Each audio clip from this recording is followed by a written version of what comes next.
Justice CB Pandey साहब को इस कार्यक्रम में आमंत्रित करता हूं। पांडे जी, शुक्रिया आपका। तो सुप्रीम कोर्ट के इस आदेश का विश्लेषण आप किस तरह से करते हैं और जनता को क्या बताना चाहते हैं कि सुप्रीम कोर्ट का ये आदेश किस परिप्रेक्ष्य में है, कहां तक का है और इसका असर क्या होगा? देखिए, सुप्रीम कोर्ट ने 4 सवाल बनाए थे। पहला सवाल ये है कि क्या एसआईआर जैसी प्रक्रिया करने का इलेक्शन कमीशन को अधिकार है कि नहीं, भारत के संविधान में या पीपल रिप्रेजेंटेशन एक्ट में। ये 2 कानून की जिक्र था। दूसरा ये था कि जो प्रक्रिया बनाई गई है क्या वो प्रक्रिया सही है कि नहीं। ऐसा तो नहीं है कि जो प्रक्रिया है वो मनमानी ढंग की है और मनमानी ढंग से सुप्रीम इलेक्शन कमीशन ने अपना ये उस पर कार्रवाई कर रही है एसआईआर की। तीसरा सवाल है कि क्या ऐसे मामलों में जो आप सिटीजनशिप का जो मामला है, क्या उस मामले को भी आप देख सकते हैं कि नहीं देख सकते हैं।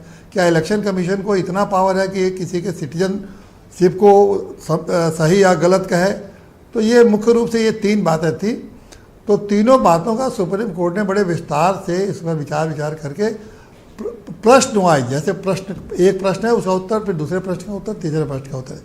पहला तो उन्होंने कह दिया कि पहला है कि जहाँ तक अधिकार का सवाल है तो फेयर इलेक्शन करने के लिए इलेक्शन कमीशन को ये पावर है संविधान के 324 और संविधान के अनुच्छेद 326 के अंतर्गत कि वो फेयर इलेक्शन कराने के लिए ऐसा कानून बना सकते हैं, ऐसा उनको अधिकार है। दूसरे मामले में उन्होंने कहा कि जो प्रक्रिया है वो इसको प्रक्रिया आर्बिट्रेरी भी नहीं है। उन्होंने कहा कि जो प्रक्रिया उन्होंने मांगा है, बहुत सारे डॉक्यूमेंट उन्होंने मांगा, उस डॉक्यूमेंट को ऐसा नहीं कि बिना किसी दस्तावेज के उन्होंने कोई निर्णय लिया। बहुत सारे दस्तावेज मांगे हैं और दस्तावेज मांगने का उनको हक है और दस्तावेज देना चाहिए।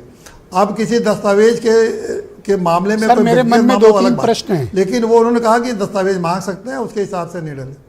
क्या अब जितने भी सवाल उठे थे एसआईआर को लेकर, जितने भी असमंजस थे, जितने भी भ्रम थे और जो एविडेंस आए थे गड़बड़ियों के, अब उन सभी सवालों को एड्रेस कर दिया सुप्रीम कोर्ट के इस आदेश ने, या अभी भी तमाम सवाल बाकी हैं? ये आदेश सिर्फ बिहार के दृष्टिकोण में आया है?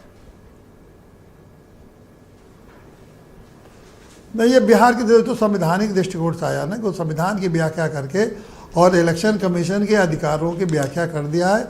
वो बिहार के मतलब नहीं है, वो तो सारे देश के लिए अब कानून बन गया और सभी पर लागू होगा।